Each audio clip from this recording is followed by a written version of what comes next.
am. Good. Yeah. So I usually start this kind of thing with a little question of, I want to see what you guys know or don't know, and go from that. So you basically already answered for yourself. How about anybody else? Does anybody know anything of the Doctrine of Discovery, its roots, its effects, its purpose? Never heard of it until yesterday, last Sunday. Okay. Anybody else? Doctrine of Discovery?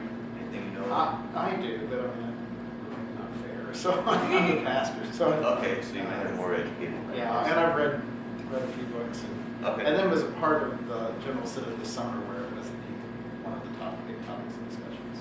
And I Okay. went to those sessions, so I can learn more. Okay.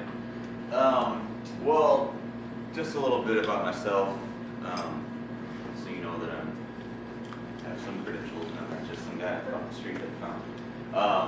My name is Tom. I am native, despite my outwardly European appearance.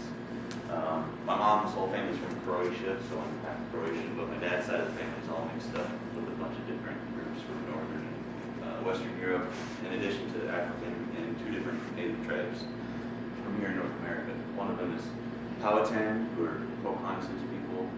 The other is Lakota. That's our primary native identities. Lakota Cheyenne River Sioux Tribe, South Dakota. Now, this doctrine of discovery has been at the very core of everything that has served to conquer, enslave, vanquish, whatever term you want to use, towards indigenous people, not just here in the Americas, but virtually anywhere that a Christian power went to in the world. Okay,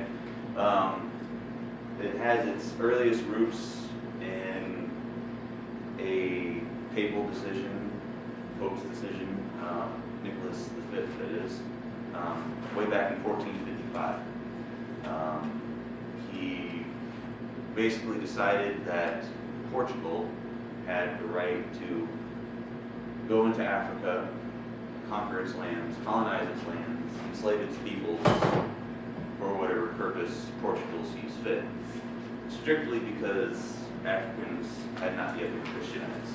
At least that was Pope's belief. Now, that's not entirely true, because there were Christians in Africa long before there were Christians in Europe. In fact, there were Africans who went to Germany to Christianize the Germans long before they St. were. Augustine was at Hippo, that was in Africa, wasn't it? Say that again. St. Augustine was Uh-huh. the bishop of Hippo, which was in Africa someplace. I'm not familiar with that. Okay. Yeah, Northern Way Africa. back at the 4th century. Okay. Yeah. Okay, thanks for adding that. Now, what the Pope was saying in 1455 was that any people who are not yet Christian are therefore open to subjugation. They're open to conquest. Their lands are not being held by Christian people, so therefore they're not rightfully being held. Okay? So if you conquer, enslave, kill off a non-Christian people, you're not going to be offering an offense to God. Is basically the rationale here.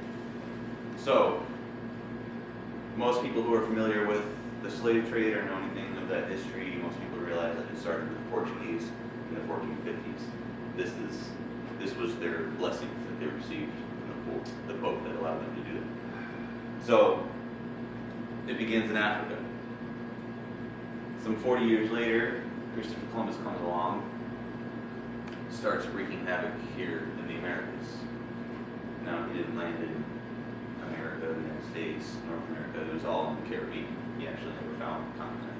Well, even though most people credit him with that, he never touched or saw the continent. Now, he lands in 1492, immediately begins his escapade of slavery, land conquest, and so forth. The year later, 1493, the Pope at the time renewed this concept that was initially given to the Portuguese to go into Africa. And basically stated that any lands that are not held by Christian peoples are open to be usurped by Christian people. Okay? So they had already begun in 1492 before they got the blessing in 1493. Okay? But the precedent had already been set in 1455. So I'm sure Columbus realized that he wasn't going to have anybody on his back trying to get him to stop what he was doing, because it was benefiting the Spanish crown. And really, that's at the heart of most of this is the greed. Okay? If these people had truly been following the words of Christ, I think most of us realize. I mean, I'm not a Christian, but I think most of you here probably are, and realize that Christ's teaching was to help those who need help and to not turn a blind eye to people suffering. Obviously, not to enslave an entire race of people and that kind of thing. But they used this Christian rationale to get at what they were really trying to get after was the gold. Now, the Spanish have, throughout their history, and they even admitted themselves throughout their history, that they seem to have an incurable disease for the desire of gold. The only thing that cures it is more gold and more gold and more gold. Now, when they come to these places and they find these Indians, the vast majority of whom have no knowledge or use of gold because it's just not part of their cultural construct, the Spanish unleash their fury upon them because they don't want to have to do the work that it takes to get the gold. They did enough work sailing across the ocean into what they believed was an unknown. They had no idea if they were going to make it back or not. And so they get to the Caribbean, and they immediately engage in this campaign of enslaving the Indians and forcing them to work the gold mines. And in many cases, the Indians had no idea of what gold was. You know, I mean, I'm sure they realized that there was a shiny stone out there somewhere, but they didn't attach the concept of valuable gold to it the way the Europeans did. Okay? So, when in many cases there was no gold, the Spanish were just frustrated and they just unleashed hell on these people. Now, of course, all the while, this is done with the assumption that these are non-Christian people, maybe not even people. In fact, it took the Catholic Church over 20 years to debate and finally decide that Indians are indeed human beings. And they came with all sorts of figures to determine how much human they were, or whether or not they were, 3/5 human was a long standard for a long time. But finally, the church recognized the humanity of the Indians, but that didn't stop what was happening. So this continual usurping of lands held by non-Christian peoples is the law of the land for the next 300, 400 years or so. Fast forward all the way to 1823, and one of the most famous Supreme Court justices in all of American history, Chief Justice John Marshall, very famous for having, at the time in the mid-1800s, having the liberal, if we can call it that, for the mid-1800s, liberal viewpoint on a few things. However, he staunchly supported the concept of the Doctrine of Discovery. I bring up the year 1823 because in that year there was a court case, Johnson versus McIntosh. Have you heard of this case? My paralegal wife? So, what happened in this court case was there was a dispute of a land issue between two white men. Okay, now the Indians aren't even considered in it. Okay, and that shows you how much the Indians' hold of the land is invalidated by the non-Indians. So these two white men are having, one was named Johnson, one was named McIntosh, having a dispute over this land. One says that he has a right to this land because he got his title from British. Another one saying that he has a right to this land because he received title from the Indians who were already living there long before the British. Okay? But Marshall said, no, the Indians have no right to tell you whose land it is. Because they're not civilized, they're not Christian, they're not tied to a traditional European Christian monarch, okay, as the Americans descended from the British, essentially. Okay? Or at least their style of government. Okay? So basically what Chief Justice John Marshall is saying is that any land disputes involving Indian title is null and void. Okay? The Indians have no right to determine who that land belongs to. Okay? Doesn't matter how long they've been. Okay? Because they are not part of what they consider to be official, civilized Christian monarchy yet. Curious if you could follow up on that, and maybe Ken knows the answer to this too. Because a few years later, what was it, Worcester v. Georgia? Yes. He rules the other way. That's what's so surprising, is that, like I said, he was one of these more liberal people, more in favor of the people who were being pushed down and all that type of stuff. For a slave owner. Right, for a slave owner. Now, exactly, and that's the thing. The mid-1800s is pretty liberal, judging on the side of the Cherokees in that case. Yeah. However, prior to Worcester v. Georgia, there was another case called the State of Georgia versus the Cherokee Nation, which he ruled against the Cherokees. Okay, saying that the Cherokees had... Was that the beginning of the Trail of Tears? Yeah, that's where that all starts. Yeah, it has its roots in the 1820s leading into the 1830s and 40s.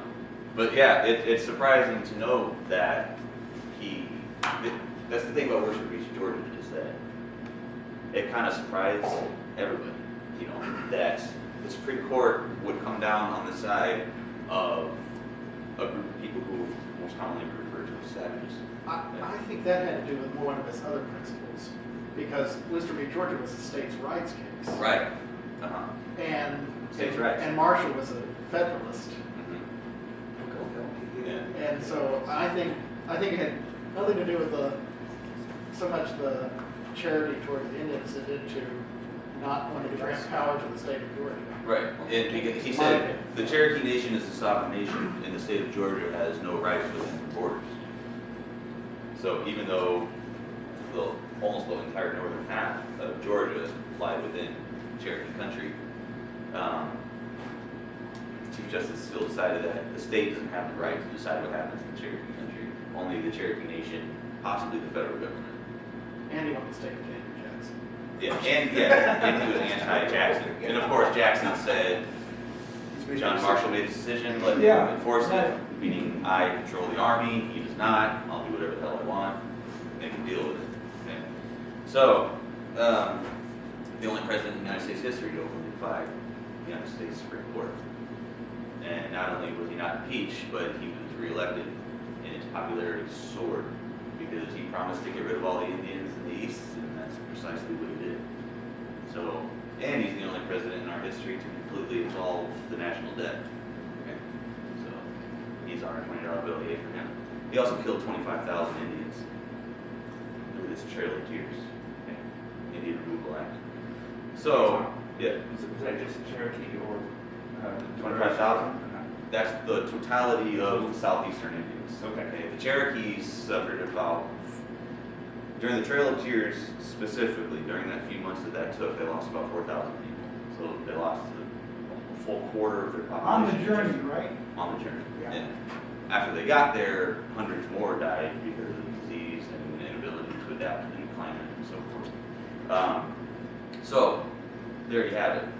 Chief Justice John Marshall basically confirms that this will continue to be the law of the land, that Indians have no rights to say whose land is whose, and only a civilized Christian people have the right to say that. Even before 1823, there's a very famous episode in American history that goes on for a few years that most of us in school were taught about, often taught to be very patriotic in our viewpoint towards it. Two individuals by the name of Lewis and Clark. Now, what was their journey called? Their expedition? Corps of Discovery. Okay. Now, that term discovery was explicitly put in there to invoke the doctrine of discovery. Okay? They weren't just going out and discovering the science in the natural world. They weren't discovering it for their own intellectual benefit. Okay? They were discovering it and claiming it for a Christian nation, this one being the United States. So when they go and they plant their flag and they plant their cross, they're letting all the Indians know who's in charge. They tell every Indian nation that they encounter, the United States is now your new sovereign. Okay? Basically saying that any laws and government that you've ever had are null and void. We are in control. Okay? And they're telling it, yeah. Part of my understanding of that journey too was that not long before that, the Columbia had been discovered. Mhm. Everybody knew the Columbia was going to be this rich river. And then part of the doctrine was whoever claimed the mouth of a river got the entire The watershed. Columbia River, yeah. And so They knew the they British were and the Russians had already been to the mouth. right. But so America had to rush to get to the mouth Uh-huh. and establish and build a Yeah. fort. So that's Yeah. why they built a fort at the mouth of the Columbia. Yeah, they had to get all the way there, and they have to, not only do they have to get there, but they have to fill in the space between there and the eastern United States. Okay? Which is why they don't just take a boat around. Right, exactly. They can't just go around and say, oh, we have this, and just assume that everything in between everybody's going to respect because we bought this through the Louisiana Purchase. Okay? Which by itself, the Louisiana Purchase is, again, part of this Doctrine of Discovery, because you're taking virtually a third of the continent, completely ignoring the fact that there are dozens and dozens of Indian nations all across this entire chunk of land. Just ignoring the fact that they've been there for thousands of years, okay? And ignoring that they have any right to that land, to claim that land as their own. Completely ignoring, without even considering, without even thinking that maybe we should bring them to the table to determine whether or not we have the right to claim this land as our own. Okay? But the French were there, they claimed it. They gave it to the Spanish. The Spanish gave it back to the French. The French gave it to the United States. All the while, Indians have no take or no part in the decision making here. Okay? So all these decisions are made as to whose land this is, while there's thousands of Indians are just going about on this land that is being spoken about, and they're just living their lives as they had always done for thousands of years. Then all of a sudden, here come these representatives of the United States telling them that this land is now theirs. And to the Indians, it's like, whoa, wait a minute, what do you mean this land is yours? How long have you been here? You know, you are the first white people we've ever seen. We've always been here, Native people. So what gives you the right to tell us that this is now yours? Because you made an agreement with another group of people that is still not us. Right? So if somebody came to your house, said that the United States made an agreement with the state of Nebraska that this house now belongs to them, how would you feel about it? You know, they didn't consider your opinion about it. You know, they didn't take into account how you would feel about it, your claim to the fact that maybe you lived in that house your whole life. You know, so not only now that's a very kind of strange example, but what we're really dealing here with is thousands and thousands, possibly millions of people all across what is now the American Midwest, okay, living at the heart of the Louisiana Purchase. Now, all the while, this Doctrine of Discovery is driving the decisions that are being made by the French and the Americans. The French believing that they have the right to sell this land to the Americans, when all over the course of colonial history, as the French are concerned, there's only been maybe a few hundred Frenchmen in this entire region that is called Louisiana. Remember Louisiana? Just what is now the state of Louisiana. Spread all the way up into, what is that, Canada? The entire Missouri River watershed, basically, was the Louisiana Purchase. Okay.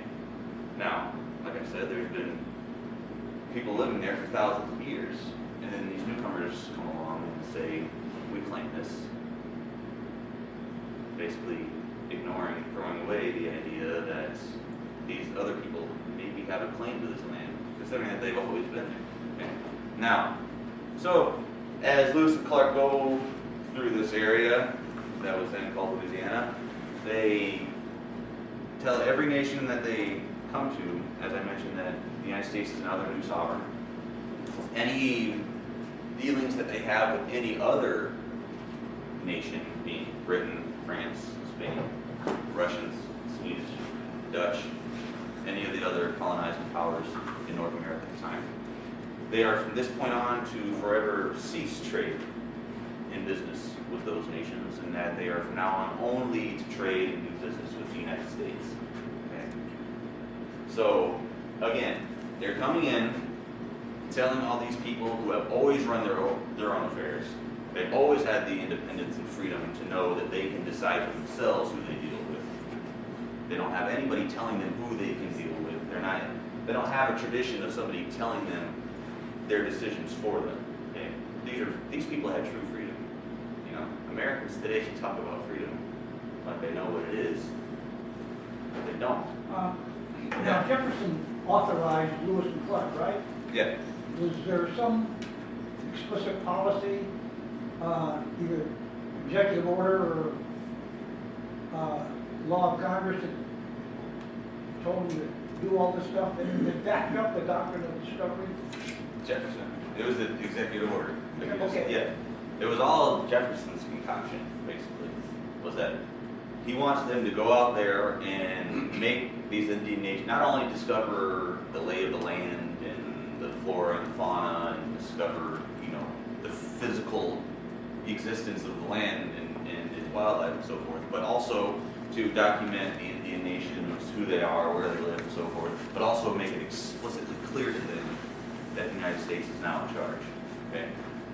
Now, again, they're telling them to no longer deal with any other non-native nation. Okay. They're telling them also that they can no longer engage in any sort of warfare with any of their enemy tribes. Okay. Again, telling them their business, telling them that they no longer have the right to decide who they go to war with. Okay. Now, our people, for example, the Lakota people, the Lakota Nation, we've always had the right to decide who our enemies are. Okay? That's just the way it was, you know. And that's the way it should be. An independent nation, a sovereign nation, has the right to decide who their enemies are and who's not. Okay? Now here comes the United States telling them that you don't have that right anymore. Okay? You all have to get along now. Completely ignoring hundreds and hundreds, possibly thousands of years of tradition that existed between two enemy groups, okay? And they had their own reasons for being enemies, okay? The United States came along and basically stated that we're not concerned with what those reasons are. Ignoring cultural aspects, viewpoints as to why somebody might be an enemy or a friend, for that matter. Basically stated that for the sake of benefiting our business as Americans, we can't have any turmoil here. We can't have any fighting going on here. We need you all to get along and cooperate so that this trade, this fur trade, okay, this business, is not only benefiting you guys, but you guys cooperating with one another, you guys being different tribes, you tribes cooperating with one another benefits our business as Americans. Now, these aren't the terms that they're using to explain this to the natives, okay? But that's the rationale, okay? Now, to put this deeper into the minds of the natives that they encounter, that this is the way it's going to be from now on, don't try to challenge it. Lewis and Clark fire a few guns, a few cannons, plus the American muscle, show the Indians, you better do what we say, okay? Now, Lewis and Clark are not known for having gone into Indian country, caused a bunch of trouble, and, you know, attacked people and type of stuff like that. They're not known for stuff like that. That stuff doesn't really kick off till later on. Jefferson did tell Lewis and Clark to be as peaceful and kind and polite as he possibly could be with these Indian nations. Very diplomatic, they're supposed to be in their approach, which they were. They're very friendly, I'm supposed to say. But if they didn't like something, you better believe that they put their foot down. For example, it's often said that when Lewis and Clark came up to the northern stretches of the Missouri River into what is now Lakota country, central South Dakota,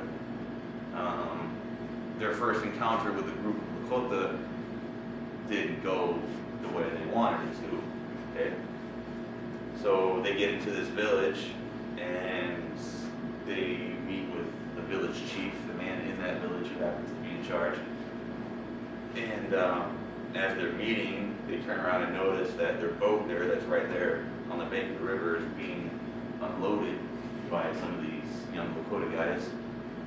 And they're not unloading everything, they're just taking a few things that they see they might want, you know. And they're just doing it because that's just what's done. Okay? When you enter the village of a people that is not your own, when you enter the country of a people that is not your own, you need to give something to show respect. Okay? You don't just go through somebody's country like you have the right to do that, because you don't, as far as natives are concerned. You don't just pass through somebody's country all willy-nilly like it's yours, you know. You need to show respect for the people who maintain that land as theirs. Okay? So, what they're doing is taxing Lewis and Clark, essentially. Okay? Lewis and Clark see this as thievery, of course. You know, we're Lewis. We have the right from Thomas Jefferson to go wherever we want and do whatever we want. This is our land now. Don't you Indians understand? We're telling you, we're your new sovereign. You need to do what we say. You don't just get to take our stuff from our boat. But that's what they do, because from Lakota understanding, that's what you're supposed to do. Okay? So, their way of solving this particular situation was to grab their village chief and put a knife to his throat and say, put everything back in the boat or this guy's a goner. So they hesitantly put the stuff back in the boat, and Lewis and Clark and their men kind of backed out of there with guns drawn. So that was the first initial official contacts between the United States and the Lakota Nation. We already were off to a bad start. Okay. What year was this approximately? 1803. 1803? 1803. Well, Jefferson was elected in 1800. right. Core Discovery was 1803 is when they left St. Joe, Missouri. It was 1806 when they got back. Okay, so by the time, it would be towards the end of 1803, maybe going into 1804, by the time they met the Lakotas. They spent the winter of 1803 to 1804 further north up into what is now North Dakota, the Mandans, the adopted people. So, anyway, the gist is that Lewis and Clark's expedition, at the core of it, at the core of Discovery, was the Doctrine of Discovery. Okay?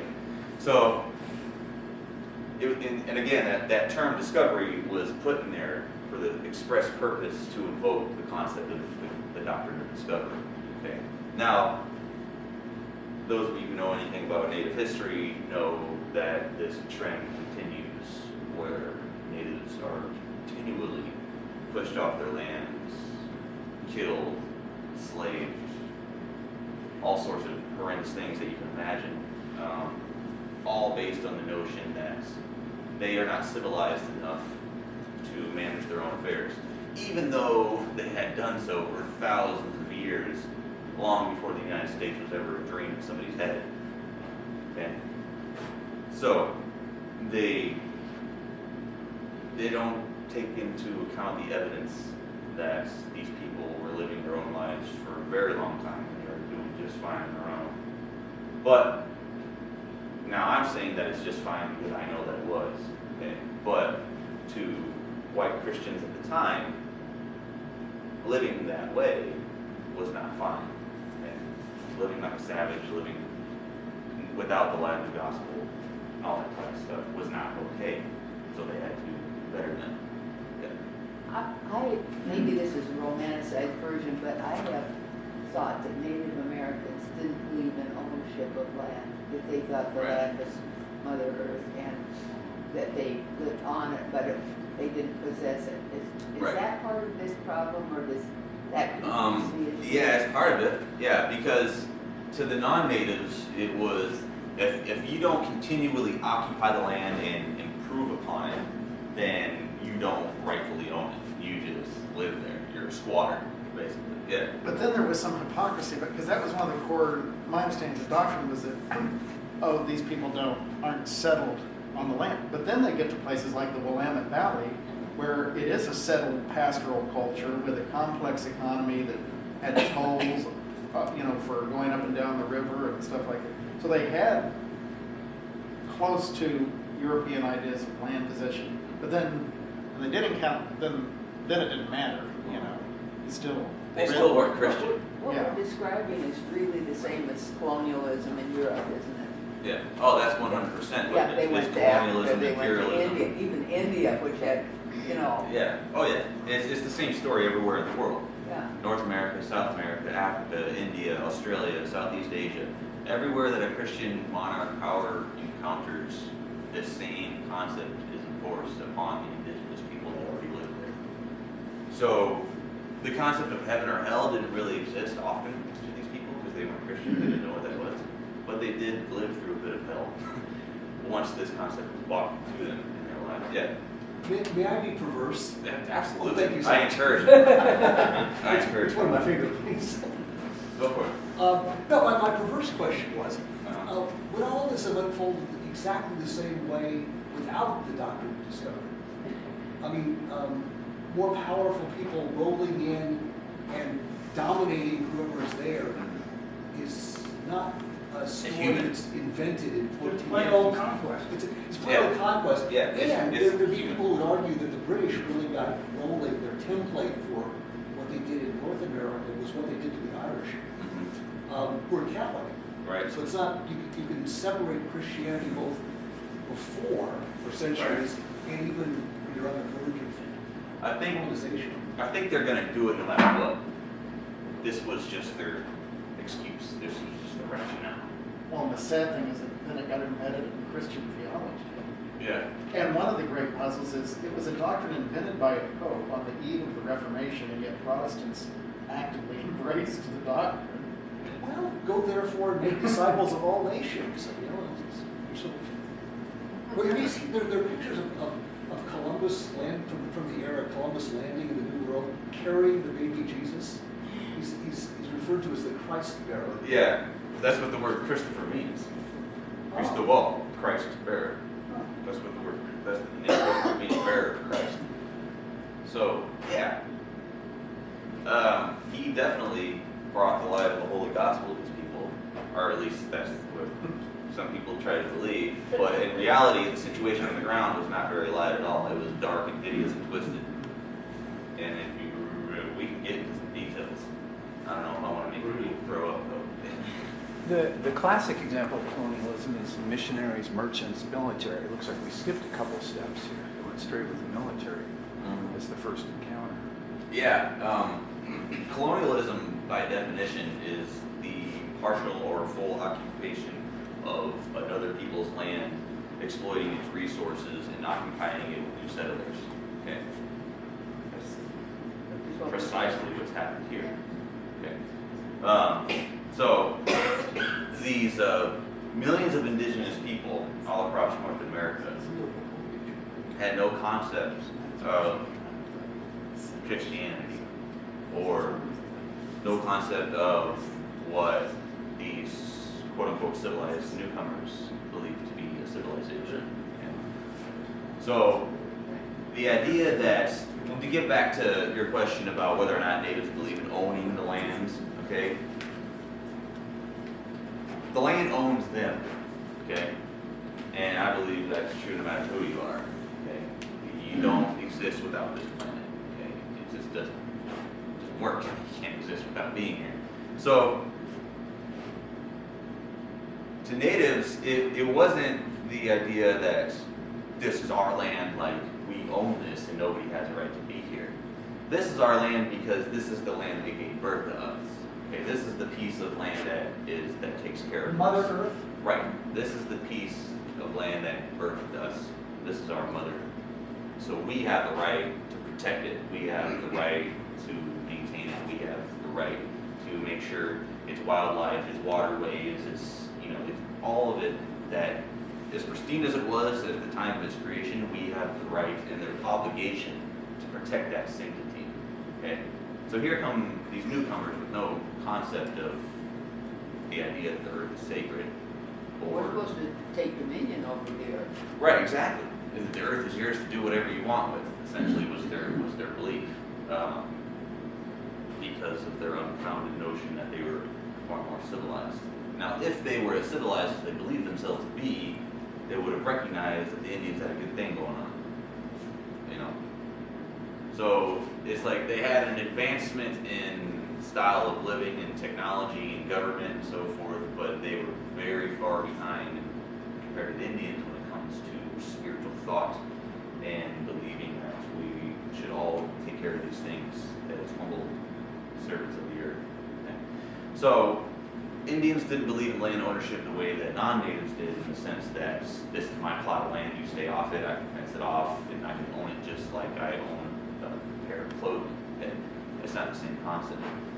It's theirs in the sense that it is their rightful place to live. It is their homeland. Okay, they don't own it like it's something they can take with them.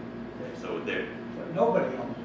right, exactly. There's no ownership like the non-native perspective of ownership, but it is an ownership of like I maintain an obligation to this land. It would be like stewardship of the land. Yeah, it's like that. It's like So did they understand the contracts that they were making with the United States government, or did they basically not understand that? they understood the parts that were explained to them. Well, So. well, So, did they fully understand the treaty itself? No. Okay. And there's virtually no way that they could have, because they themselves didn't yet possess the power to read the language that is being written on those documents. Okay? The vast majority of indigenous nations had no written language. Their language was not written until missionaries came along and translated the Bible into their language. Okay? Now there's a few rare examples that go against that, like the Aztecs and the Mayans and the Incans. They had written language, but they had a whole other level of civilization. But anyway, back to the heart of this is that anywhere the United States spread to, following the same tradition that the Spanish did, the French, the British, the Russians, the Dutch, the Swedish, everywhere they went, they evoked this concept that we know what is best to take place in this land. They came with the idea that, yeah, these Indians may have been here for a very long time, but that was it. They didn't do anything to the land. They just wasted their time. And they didn't do anything to improve it. Well, they were savages, right? Exactly. They're savages. They're half naked. They don't know anything. But again, it didn't matter, because when they weren't, Yeah. great civilizations of Latin Right. America or the seven Right. populations Even when they weren't savages. Northwest. Right. So, but it's like, even if you have things that Europeans would recognize as being civilized, like a sedentary lifestyle, as opposed to living in teepees, some nations had permanent houses that they lived in them year round, as Europeans did. Okay, they had farms like Europeans did. They had livestock like Europeans did. Okay, yet at the same time, they had this spirituality that was much more in tune with the earth, the idea of spirits, and none of them are prescribed in Christian tradition. So if it's not Christian, to their rationale is that it must have been the work of the devil. Anything that they claim to be spiritual or claim to be God, but they being Indians, they claim it to be God or spiritual or the Great Spirit or what have you. The Christians don't recognize those things, then it has to be the work of the devil. Okay? But if it's not explicitly Jesus or oriented towards Jesus, then it has to have a devil's origin. Okay? In fact, that's how Devil's Tower in Wyoming got its name. Anybody heard about that? Yeah, there was a Cheyennes who had always known what Devil's Tower was. They referred to it as a place where spirits live. And the first person to document this was a young, up-and-coming, good Christian boy, anthropologist. And when he heard these Cheyennes describe it as a place where spirits live, of course, these spirits can't be tied to Christianity, so he referred to it as a place where devils live. It's the Devil's Tower. There are devils that live in that tower. That's how he got his name. Was through a gross misunderstanding of native spirituality. That's how it's still today, all around the world, people know of that giant monolith as Devil's Tower. So it has this very dark, scary name, all because this guy couldn't understand what these Indians were talking about. Okay? Or even if he did understand it to a certain level, he understood it from a very Christianized perspective. So it's That's just one very small example. You see it all across the country. Okay. So this thing continues. Lewis and Clark, Chief Justice John Marshall. Fast forward all the way to 1903. There's another major Supreme Court case called Lone Wolf versus Hitchcock, where the start of all this was there's a congressional act called the Dawes Act, which What? the Dawes Act, D-A-W-E-S, Dawes. yeah, the last name Dawes. The Dawes Act is also referred to as the General Allotment Acts, also called the Severalty Act. Dawes Act is the most commonly named after the senator. What it did is it took Indian reservations, which were all very small at the time. This is 1887. Okay, so by 1887, what little tiny pockets of land Indians still had left, this act took these reservations and parceled them out into individual allotments to Indian male heads of household. Okay? So if you're head of family, you're male, and you're an Indian, you get a certain amount of acres that are carved out of that reservation, and that will be yours or your family's from this point on. Okay? If you're a single woman with children, you get another number of acres. Okay? So there's all these different numbers of acres that you get based on what your status is within the tribe or what have you. Okay? Now, purposely knowing at the beginning of all this that there were nowhere near enough Indians to parcel out the entire reservation, there would be surplus land left over. All that extra land is open to white settlement. Okay?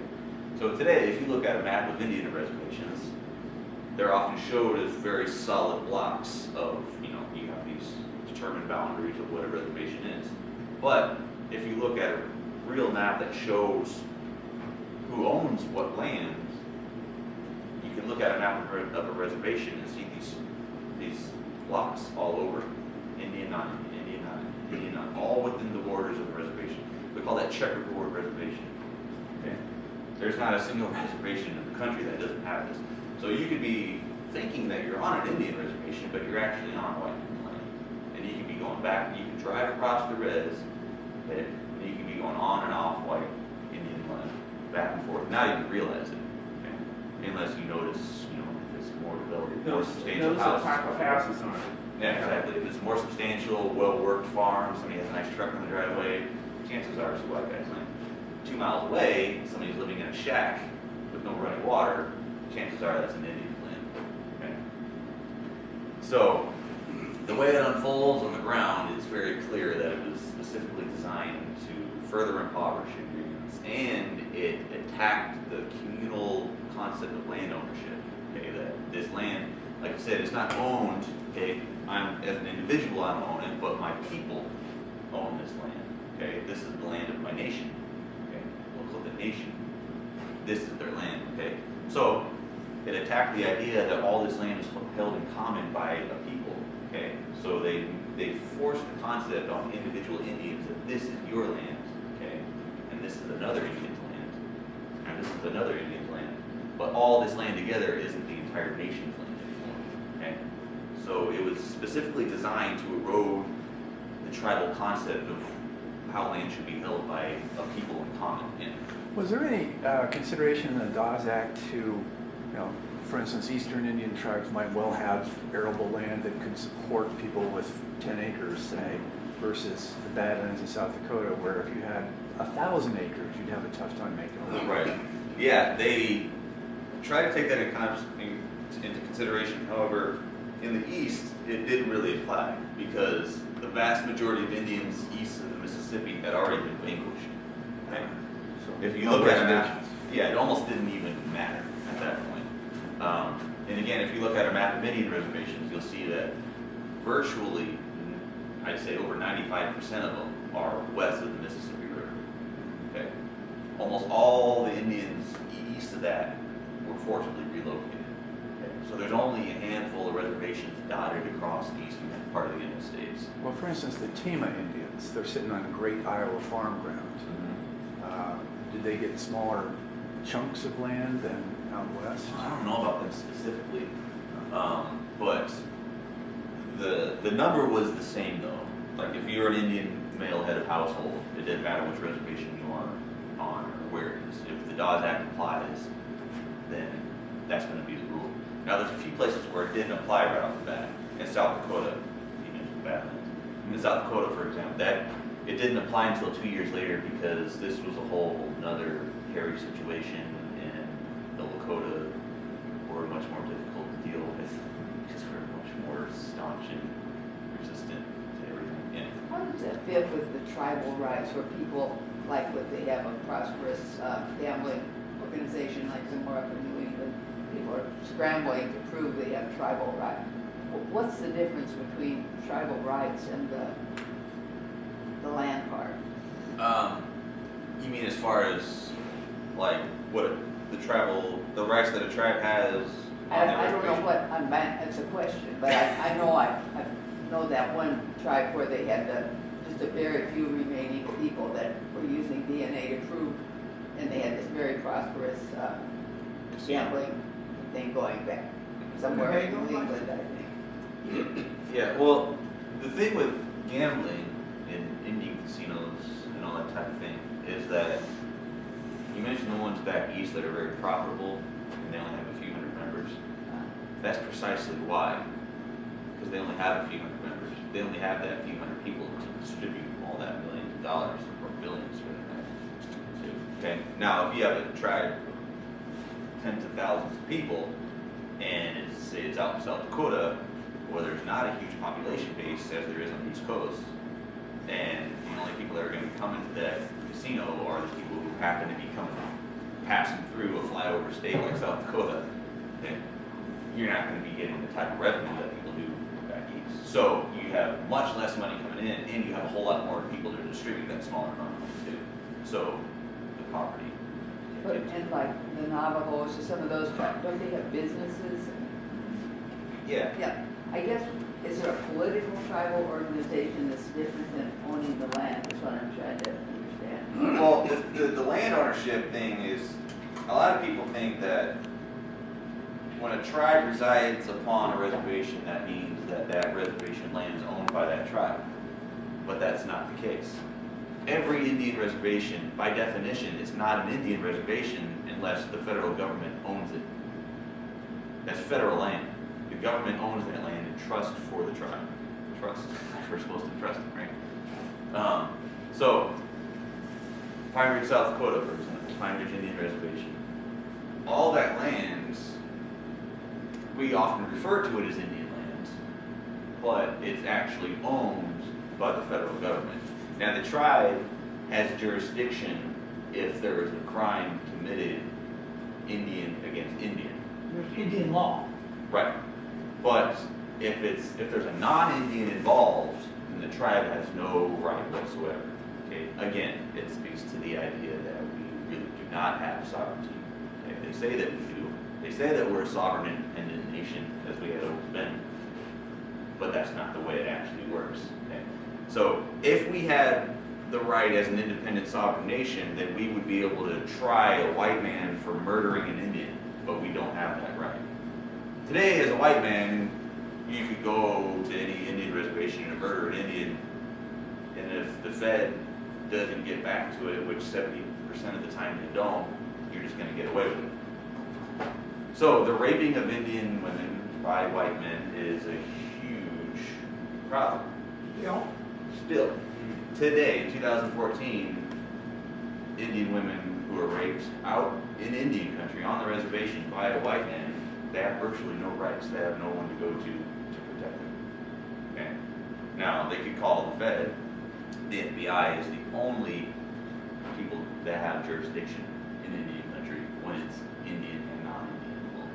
Okay? But if the woman is raped by fellow... An Indian, then the tribe has jurisdiction. If an Indian kills an Indian, then the tribe has jurisdiction. But if there's non-Indians involved, Indians have no rights to touch it. Again, it's under the assumption that Indians are not civilized enough to handle their own affairs. So, it's all a part of it. So to get back to, yeah, go ahead. No, please. This is a little bit unfair. Scott Jones, who was sitting next to me, said something really interesting and then left. I'm going to strap you a seat. So I can't ask him Yeah. to follow up. He had said, whispered to me that in his reading of it, of the subject, that one of the insidious things and for the most interesting things was that after Marshall's decision, that was in 1823 or so, this is not left behind, the notion of the Doctrine of Discovery.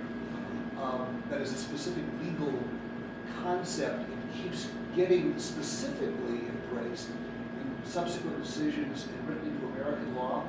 The obvious question was, what are examples of that? But then he took his coffee and left.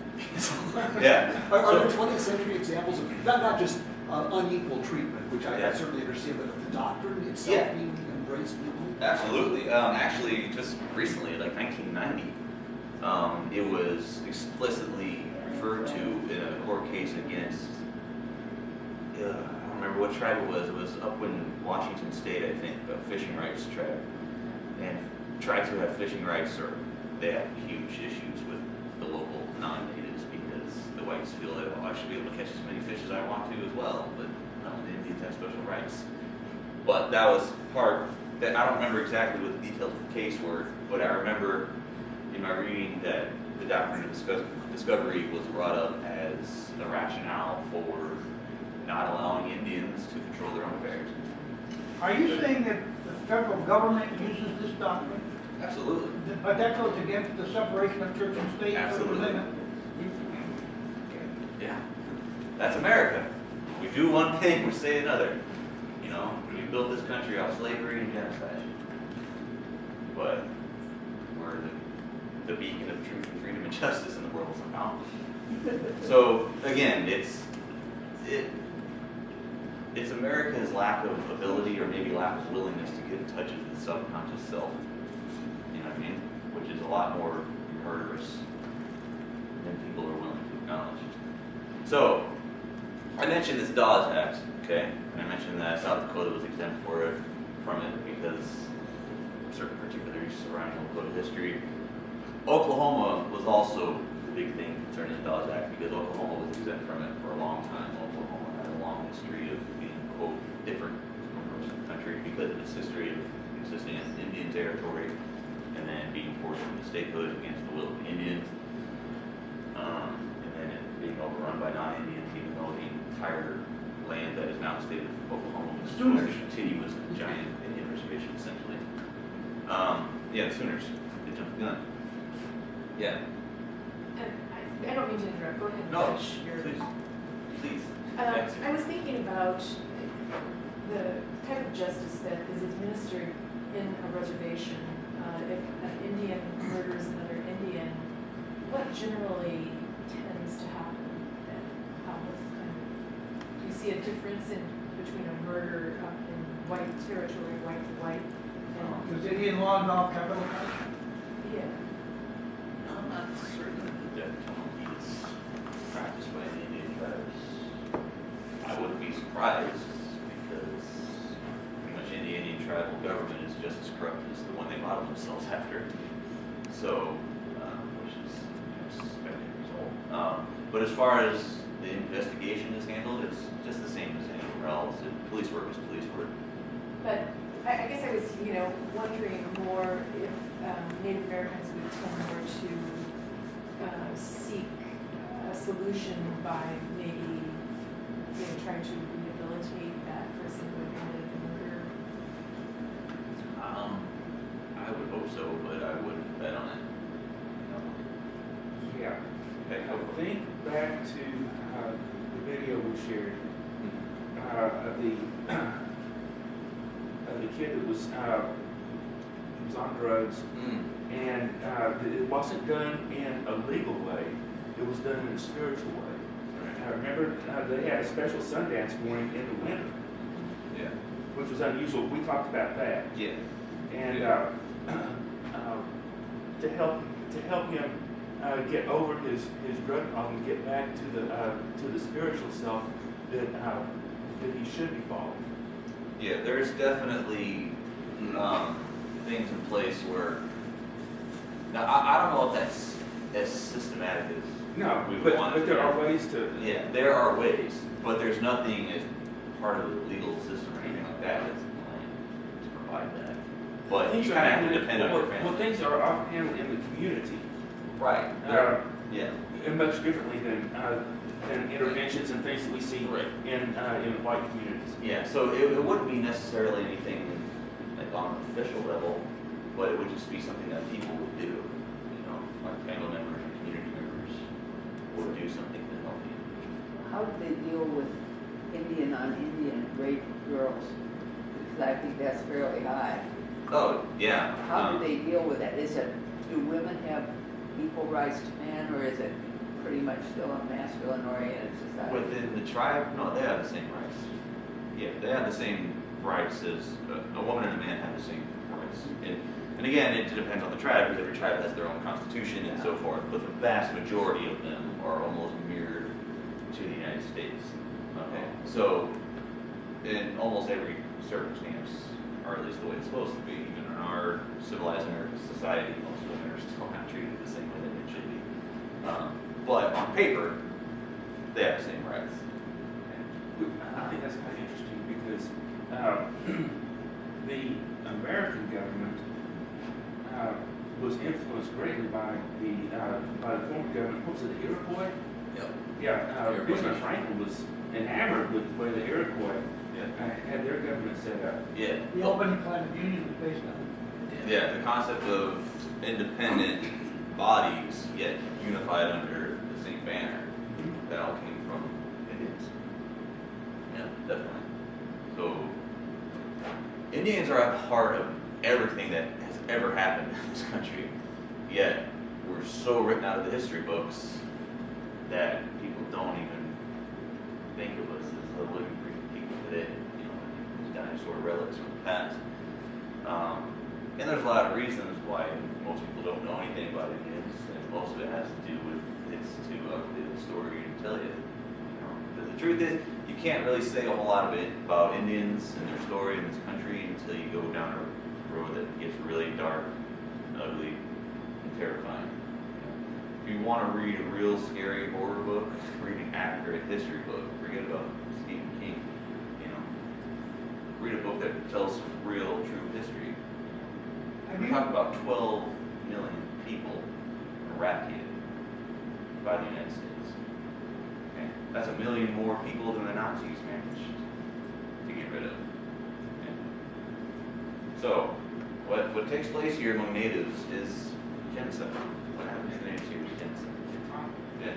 That 12 million people, was that direct killing, or does that include the 40 billion that died from diseases on the East Coast after the first contact with Europeans? Yeah, Well, there were wars too, you know, where battles after battles where Indians wiped out white men and white men wiped out Indians, and you know, like Custer's last stand. Yeah. Well, see, Custer, that was a legitimate battle because it was a group of soldiers who came and a group of warriors annihilated them. But if those warriors had not been there, that wouldn't have been a battle, it would have been a massacre. Because those soldiers came with the intention of attacking, killing, and rounding up survivors and forcing them back to the reservation. Right. There was no concept of parlay or let's have a meeting, or no, we go in with guns blazing, whoever lives, we're going to take them back.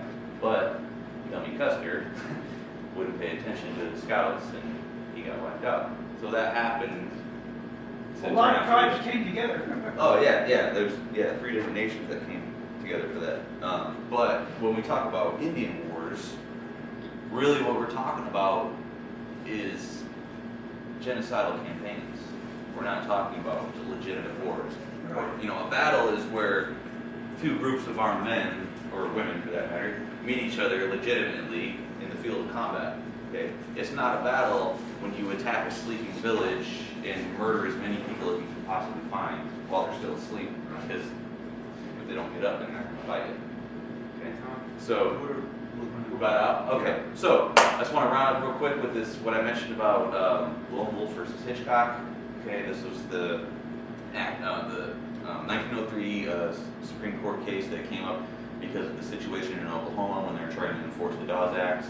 I didn't mention that Oklahoma was exempt from all this. There was a chief among the Kiowas named Lone Wolf who argued that there's no way that this Dawes Act was going to work for our people. Okay, it's already been in act for 6 years already in other parts of Indian country, and we've seen how devastating it's been to all the other Indian people. It's just served as a way to steal the land from the natives and open up the rest of it for white settlement, okay? He precisely says these things accurately and defined every single situation that's been going on for the past 6 years, and they still ignored him. They still decided in favor of the United States as, and this is where it came to be based on the Doctrine of Discovery, and till this day, and it still hasn't been overturned since 1903, that Congress of the United States has plenary power over all Indian affairs. Basically saying that anything the Indians want to do, Congress has the right, no matter what it is, Congress has the arbitrary right to just say, no, you can't do that. Or we will force you to do this whether you like it or not. Okay, so today, if the federal government wants to go in and completely absolve a reservation based on Lone Wolf versus Hitchcock, plenary power of Congress, they have the right to do it. And the Indians have no say. Doctrine of Discovery, still alive today. It was used to conquer Hawaii, it was used to conquer the Philippines, it was used to take over Puerto Rico and Cuba, you know, Guam, all of our things that we hold all over the world, all part of this. So, long live the American Empire. Thank you very much. Thank you.